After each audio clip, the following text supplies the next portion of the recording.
ઉપલેટા નગરપાલિકાના પ્રમુખના પોતાના જ વોર્ડમાં પાણી અને રસ્તાની સમસ્યા જોવા મળે છે, જેને લઈને સ્થાનિક મહિલાઓનો આક્રોશ ફાટી નીકળ્યો છે। છેલ્લા 10 દિવસથી પાણીનું વિતરણ ન થતા મહિલાઓએ નગરપાલિકા કચેરીએ પહોંચી ઉગ્ર વિરોધ નોંધાવ્યો હતો। ઉપલેટા નગરપાલિકા પ્રમુખ વર્ષાબેન ગજેરાના વોર્ડ નંબર 7માં આવેલી અશોક વાટિકા સોસાયટીમાં છેલ્લા 10 દિવસથી પીવાના પાણીનો પુરવઠો ખોરવાતા સ્થાનિકોમાં ભારે રોષ જોવા મળ્યો છે। પાણી માટે દરરોજ હાલાકી ભોગવવી પડતી હોવાનો સ્થાનિકોએ આક્ષેપ કર્યો છે। સ્થાનિકોના જણાવ્યા મુજબ વિસ્તારના રસ્તાઓ અત્યંત બિસ્માર બની ગયા છે અને ચોમાસાના કારણે કાદવ કીચડથી ભરાઈ જતા બાળકોને શાળાએ જવામાં પણ મુશ્કેલી પડી રહી છે। પગપાળા કે સાયકલ પર નીકળવું પણ મુશ્કેલ બન્યું હોવાનું સ્થાનિકોએ જણાવ્યું હતું।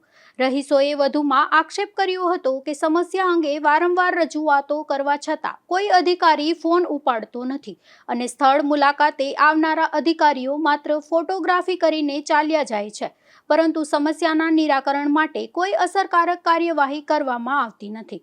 સમસ્યાઓથી કંટાળેલી મહિલાઓએ એક જૂથ થઈ નગરપાલિકા કચેરી ખાતે હલ્લાબોલ કર્યો હતો। રજૂઆત માટે 2 કલાક સુધી રાહ જોવી પડી હોવા છતાં તંત્ર તરફથી માત્ર આશ્વાસન જ મળતા સ્થાનિકોમાં ભારે નારાજગી જોવા મળી હતી।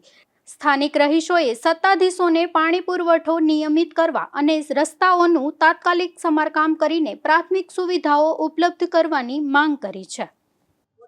હાલો, મારું નામ ઉષા બારિયા છે। હું અશોક વાટિકા સોસાયટી વોર્ડ નંબર 7માં રહું છું। આ બધી જો અમારી સોસાયટીની બૈરાઓ છે। આજે 10 દિવસથી ઘરે પાણી નથી આવ્યા। રોડ રસ્તાઓ એકદમ ગાળા કીચડ છે। છોકરાઓ હાલી નથી શકતા, સાયકલ લઈને સ્કૂલે નથી જઈ શકતા।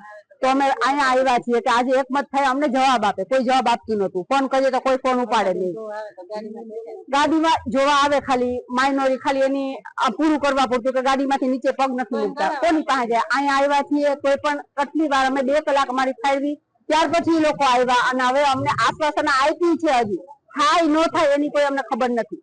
એટલે આગળ અમે સરકારની માંગ કરીએ કે આગળ તમે આવી રીતના જે પબ્લિક આમ જનતા છે એની માંગ લ્યો તમે, ત્યારે કંઈક આગળ જોવો કે આ જનતા ક્યાં જાય, શું કરે, કોને કહે। આજે જો આજ પ્રમુખના હોદ્દે બેસી ગયા તો એનો હક છે, અધિકાર છે, અમારું ધ્યાન રાખી શકે। એનો મતલબ એ નથી કે એ લોકો અમારી ઉપર ધ્યાન ન દે। અમે એવું ઈચ્છીએ છીએ કે આ આમ જનતા ઉપર જોવો થોડું અને આમ છોકરાઓને પાણી, રોડ, રસ્તા એ બધું એના તકલીફ દૂર કરો।